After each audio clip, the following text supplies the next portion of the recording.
सदगुरुदेव की जय। बंदी छोड़ कबीर साहिब की जय। बंदी छोड़ गरीबदास जी महाराज की जय। स्वामी राम देवानंद जी महाराज की जय। बंदी छोड़ सदगुरु संत रामपाल जी महाराज की जय। सत साहिब। सभी पुण्य भक्तात्माओं को मुझ बेजराज दास की तरफ से सत साहिब। जय बंदी छोड़।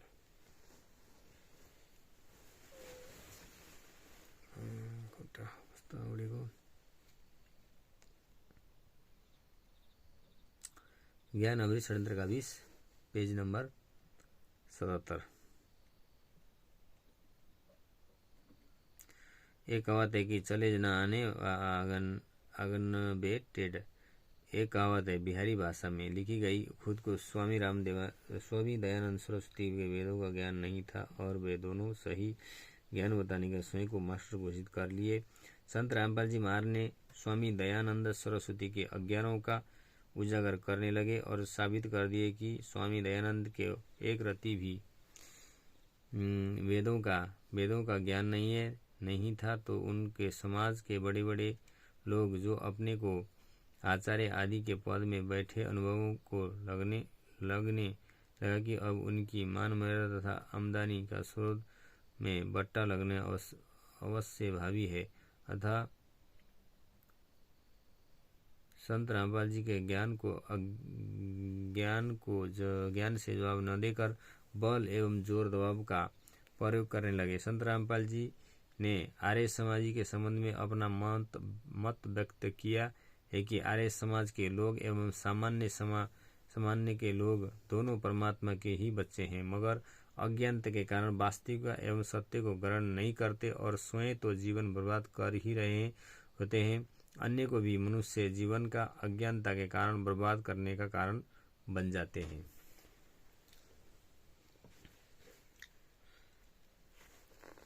सतगुरुदेव जी ने आर्य समाजियों को अपने सत्संग के माध्यम से 2 भागों में विभाजित किया है। पहला तो उन आर्य समाजियों को बताया है जिसने प्रत्यक्ष रूप से गुरुजी के ज्ञान का विरोध करते हैं तथा प्रत्यक्ष जिसने गुरुजी का ज्ञान का खत्म करने के लिए तमोगुणी प्रभाव का अपनाते हैं। सत्संग में गुरुजी ने बताया कि अपने स्वार्थ को सिद्ध करने के लिए भूपेंद्र सिंह हुड्डा तत्कालीन मुख्यमंत्री तमोगुणी प्रभाव को अपनाकर करोथा आश्रम को खत्म करने तथा गुरुजी को मारवा देने का आशय रखते रहे। गुरुजी ने दूसरी ओर से अपने सत्संग में साफ सुना रखा है कि गुरु जी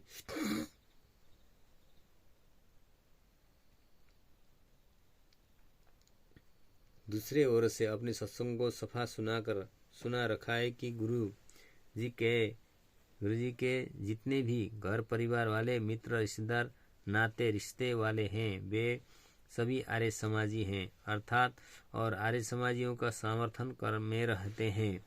ये उन्हें के मार्गों को अनुसरण करते हैं। ज्ञान तो मेरा भी सुनते हैं मगर उसे अमल में न लगाकर साजिश का विष फैलाते रहते हैं। आर्य समाजी गुरुजी के रिश्तेदार हैं। इस संबंध में आप प्रमाण के रूप में करोथा कांड का रहस्य पुस्तक का पेज नंबर 11 पर देख सकते हैं। मामा फूफी के भाई बहन आदि आर्य समाजी गुरुजी के रिश्तेदार हैं।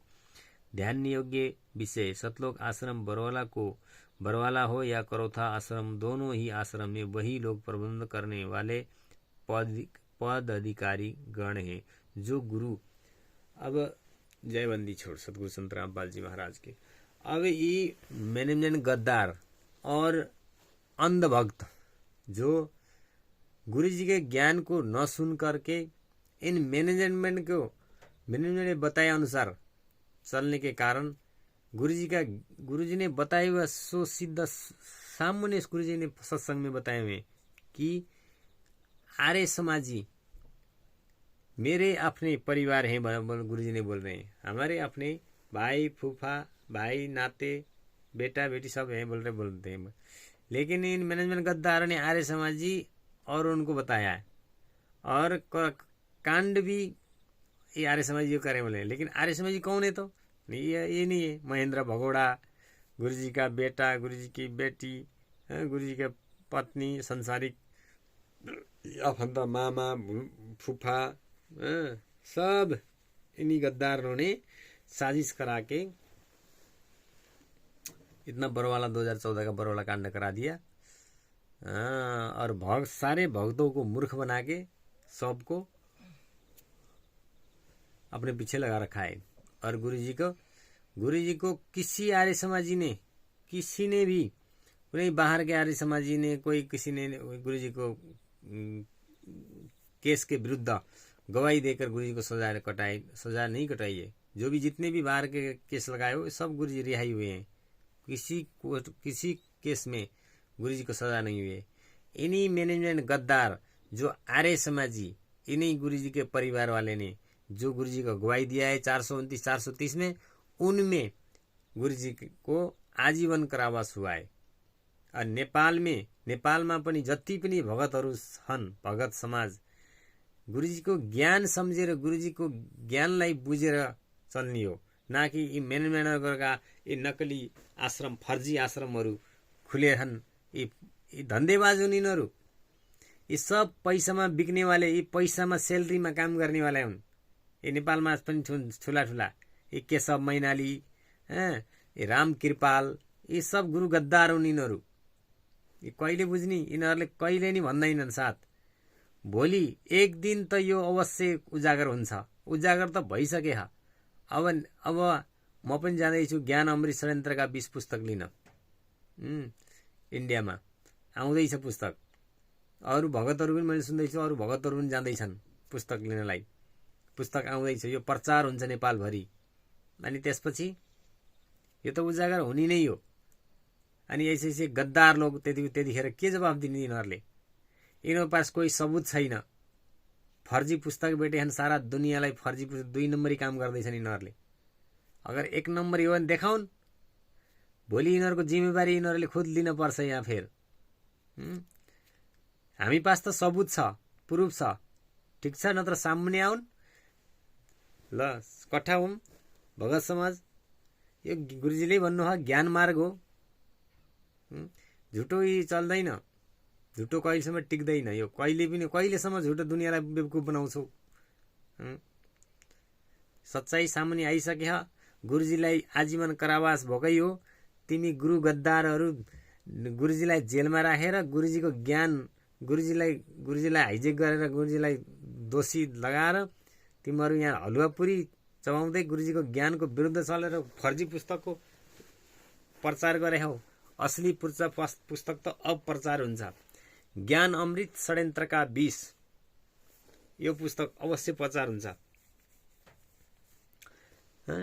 गुरुजीको यस्तो राम्रो ज्ञानको विपरीत चलेर आवाज उठाउन सक्दैनौ, भन्न सक्दैनौ। अब यसरी नै चल्छ प्रचार मानिसहरू कहाँ। अब आउँदैछ पुस्तक ज्ञान अमृत षड्यन्त्रका 20 पुस्तक नेपालभरि प्रचार हुन्छ। अहिले त पीडीएफ हामीसँग भगतजीहरूका फोन पनि आइसके छन् कि पुस्तक चाहियो भनेर। पुस्तक आउँछ, सब ठाउँमा पुग्छ पुस्तक। अब कति भगत त गइसके होलान् सायद लिनलाई, पुस्तक गइसके छन् पनि। आउँदैछ पुस्तक। यो अब जाग्ने मार्ग हो। अब जगाउँछ यही पुस्तकले। अब भोलि सबैले पढ्न थालेपछि अनि त्यसभित्र लेखेका जो जनले गुरुजीलाई दोष लगाएर सजा गराहन् उनीहरूको त त्यहाँ त्यो पुस्तकभित्र त पुरै लिस्टै छ। यी मेन गद्दार कुख्यात अपराधीहरूले नपढाएर पढ्न हुन्न भनेछन्। यिनीहरूले खुद पढेछन्, यिनीहरूलाई सबै थाहा छैन।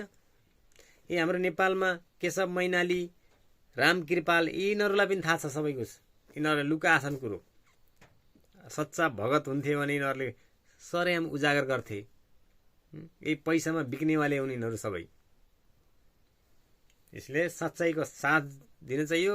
यो गुरुजीको ज्ञान हामी स्वीकार थियौँ पनि त्यतिखेर पनि सबै त्यागेर सबै उखोरेर जो होला होला भनेर हामी गएका थियौँ। र अब साँच सामुन्ने आयो। अब यी गद्दारहरू त कसरी हुन्छन् र यिनीहरूले कसरी झुटो साबित गर्न सक्छन्? प्रुफ सामुन्ने छ। गुरुजीलाई 429 430 लाखको कुरा होइन भने होइन भनौ। गुरुजीलाई 429 430 केस पनि लागै छ। आजीवन कारावास भएकै छ। कसले गरायो? सिबिआई जाँच किन गर्दैनन्? अब यिनीहरूले के भन्छन्, तँलाई के चासो, के भन्छ? चासो छ, हाम्रो गुरुजी हुनुहुन्छ। जब स्वीकार्यौँ, हामीले पनि गुरुजीको ज्ञानलाई स्वीकारेर गएको। यो गुरुजीले नि भन्नुभएको छ, जसले जान्यो उसले सरेआम भन्नुपर्छ, यस पापबाट मुक्त हुन्छ भनेर भन्नुभएको छ परमात्माले। बाँकी हामी दोषी छौँ, जो त परमात्मालाई थाहा छँदैछ। परमात्माले त केही लुकेको छैन। यो ज्ञान, यो परमात्माको ज्ञान मार्ग, परमात्मा बाहेक त कसैले केही गर्नै सक्दैन भनेर भन्नुभयो। हरेक धर्मयज्ञ, हरेक यज्ञहरू, 5औं यज्ञ गुरु सामुन्ने बसेर बर्ल हुन्छ भन्नुभएको छ। फेरि पनि जानी जानी बुझबुचाएर ज्ञान अमृत षड्यन्त्रका 20 पुस्तक हर कसैले पढ्नु भगतहरू। र यो त सच्चाइ मार्ग हो। सच्चाइ सामुन्ने सुनि देखिसकेपछि किन भन्न डराउने?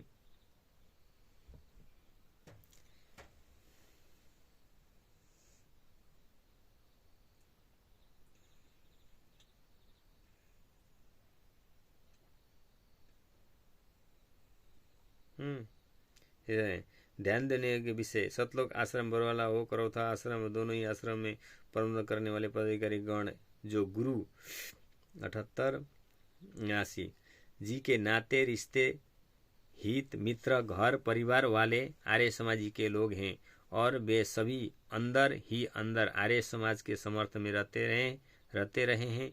गुरुजी कहीं इर्द गिर्द रहने वाले सारे के सारे आर्य समाजी हैं, जो संत रामपाल जी महाराज के शिष्य बनकर आश्रम का सारा प्रबंधन अपने हाथों में लेकर गुरुजी के ज्ञान को गोबर में करते एवं धर्म को धंधा का स्वरूप देते चले आ रहे हैं।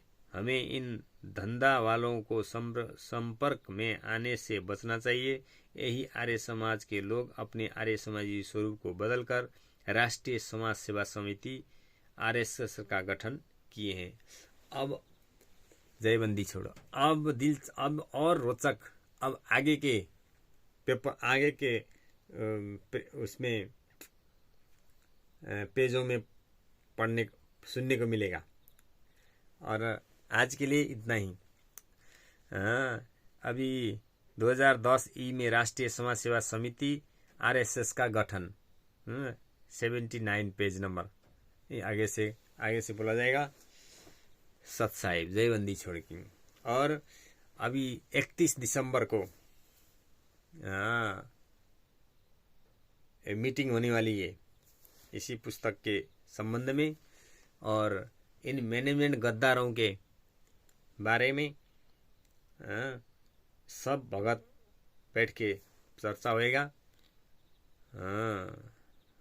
हम भी जाने की इच्छा है, बाकी मालिक की दया। और पुस्तक भी लेके आना है, पुस्तक लेने के लिए भी जाना है। पुस्तक लिएर पनि आउने हो। नेपालमा पनि अब प्रचार हुन्छ यसको। अब अनलाइनबाट मगाउँदाखेरि धेरै खर्च लाग्दो रहेछ। यसैले उहीँ गएर, इन्डियामा गएर त्यो पुस्तक लिएर आएर त्यसको ठाउँ ठाउँमा सबैलाई जागृत गराउनको लागि यो पुस्तक हामी मगाउँदैछौँ। बाँकी मालिकको दया, सत साहेब जयबंदी छोड्की।